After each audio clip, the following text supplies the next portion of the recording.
Oh, wow. Another goodie.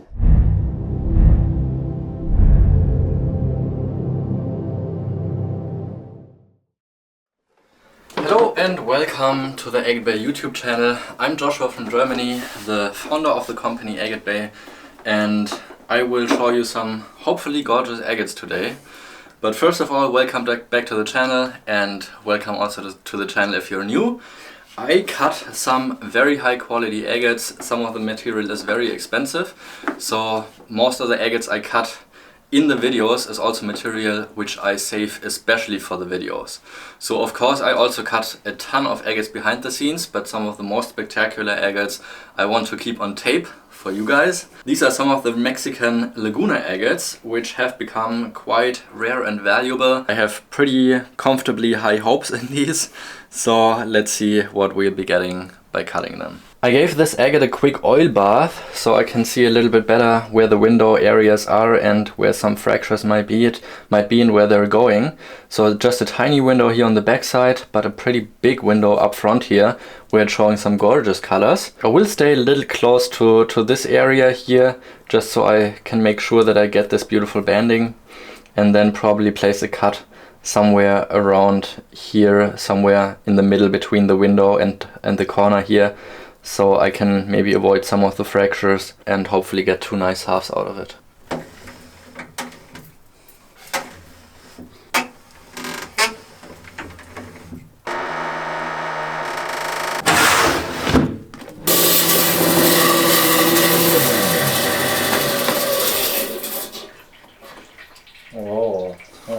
The first agate has been cut, and here is how it went. Look at this cute little face in there, with the two eyes, the wide open, smiling mouth in this piece.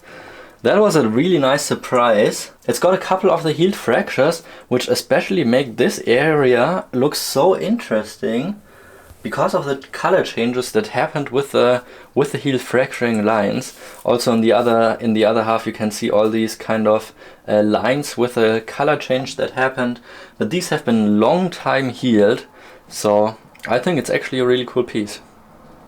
The second one is actually a really weird looking piece. I think it's one of the most odd rough Laguna agates I think I've ever seen or cut. Up top here it's all a big window pretty much, and the only way I can cut it is by going behind the colorful window right next to the long weird one, once across here, and coming back to the colorful window.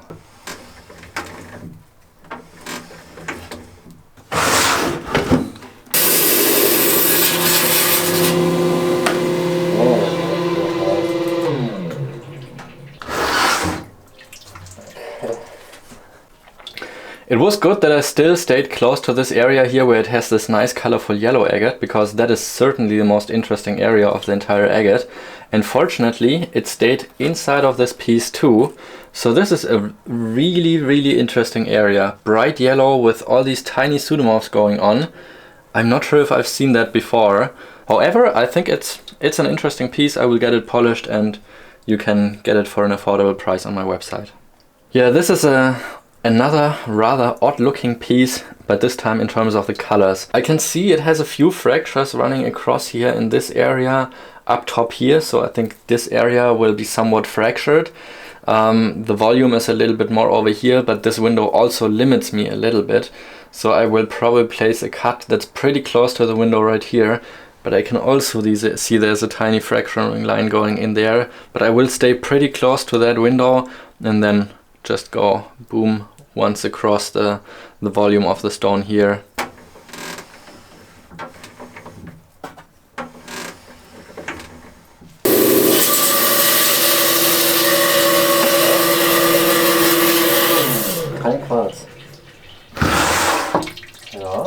I would say it's been a pretty good cut, and I'm positively surprised. I thought it may have some fractures, and it's been cutting pretty fast, so I was afraid it would have some quartz as well. But it has neither. No quartz, no fractures. But what I did not see from the outside is that it has a larger area of host rock inclusions within this nodule. I was not able to tell that, but the banding is pretty nice and contrasting. Yeah, I would say it's a really nice banded piece. I was not expecting a lot of color, just because this Lavacuna location does not produce the same kind of brightness and intensity in colors like surrounding sublocations, but I think it's a great banded piece and I'm happy with it. Today's definitely the day of odd Laguna agates, so I will cut behind the fracturing line, go for a smaller nodule, cut right down below here, and then once across the nodule right here, staying next to the window on that side, and continue my cut with the thumb right up to here.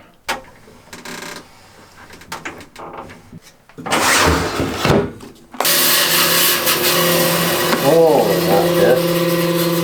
Das ist ein hübscher. This agate just turned out fabulous.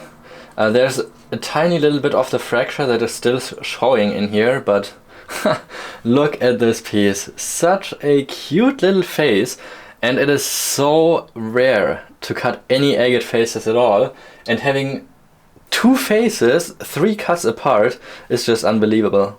And what I'm mentioning with the fracture down here, I believe that's the black area down here, but it's not affecting the banding at all, and just this gorgeous cute looking pink parallax face makes it such a beautiful and unique agate specimen. This cute little agate is just about 2 inches, but this little window is just so promising. It shows some nice parallax banding in the yellow, a little bit of white and pink. This is just about what you want a good agate nodule to look like. Except that this line here may be a fracturing line, and I'm a little bit scared of it, so I will cut right somewhere about 5 millimeters next to the fracturing line, and then once across the thick volume of the piece.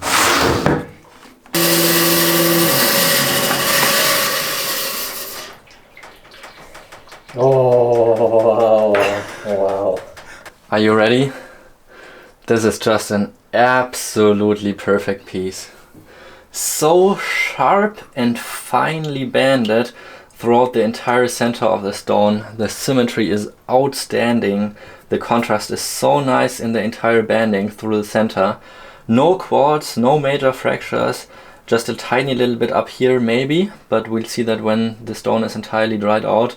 But just such an incredible piece. This is a fantastic specimen. The last one is another really odd looking piece, but a very interesting one. It is huge in size, in that terms cost a lot of money for the rough stone, and yeah, you can see it has some of these kind of plumy stalactites coming from top to bottom, and I have 2 ways of cutting this if you watched my earlier videos on how to get the best results cutting agates, because there's like a little guideline on where I'm explaining what kind of cuts will get you which result.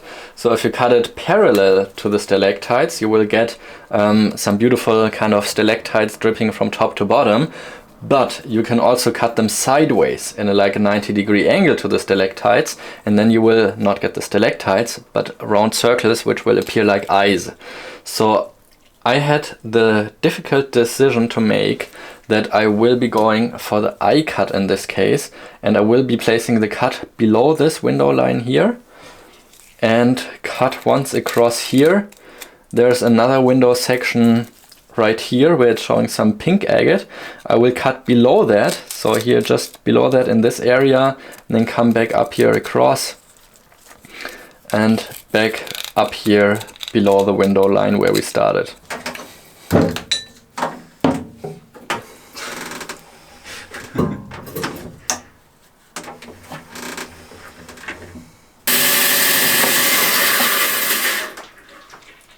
Oh no. Oh no. Yeah, this is a big piece, and for that reason it was quite expensive, and this is one of the ways on how to lose a lot of money at once, because this did not turn out anywhere close to what I was thinking it may be. It's got a couple of the eyes I was hoping to cut, but just so loaded with this kind of mossy moss structure. yeah, without a lot of banding, and even the banding is somewhat fractured. So this is a piece I do not think I will even get polished, and that is one of the reasons why I don't enjoy selling rough stones, especially in smaller quantities. But if you buy a lot of rough stones at once, let's say you buy 100 pounds at once, then of course it evens out if you cut pieces like this as well, because then the bad pieces, they will kind of be yeah, evening out with the good pieces you cut. But if you only cut a small amount of pieces, it is not representative for what you will cut overall from maybe 20 or 30 pieces you're cutting. So I am not finding a lot of joy in selling expensive rough, because especially to customers who only buy smaller quantities, it can be disappointing. Overall, I would say the quality of the pieces I've been cutting is really good, and I think I've never had it before that I cut two agate faces so close behind each other. And yeah, even though this is not the highest quality of agate because of the fractures it has, it is just a very, very rare occasion to cut any face agates. I would say it's usually maybe 1 in 500 pieces that I'm cutting, and these were really just 3 stones away from each other. And sorry again about the rant I had about this big piece here, but I also just want to show you the perspective from me looking as a dealer and selling some of the rough stones I have, because I've been dealing with these kind of situations before, that people have been buying rough stones from me, and especially for the higher quality Laguna rough, it can be frustrating if you spend a lot of money and don't cut the quality of pieces you're hoping for. But overall, I can say I made my money well worth with the pieces I've been cutting, even considering the largest and most expensive piece turned out to be pretty much a junk rock. Yeah, I hope you learned something from the video. I hope you enjoyed it just as much as me. Let me know which is your personal favorite, because there's a few candidates I think that turned out pretty good and better than I thought. Let me know if you've made any experience cutting rough Laguna agates and what they've been like, if you've been satisfied with what you've been getting. It's the most expensive gamble you can have with any rough stones, just because of how valuable they are on the market right now and how less the availability of them is as well, especially for the higher quality rough. There's B and C grade quality material that you may be able to buy for a cheaper price, but they don't yield quite the same quality usually. So I hope you enjoyed the video. Leave it a thumbs up if you did, and subscribe to the channel of course, and I'll see you in the next video. Thanks for watching.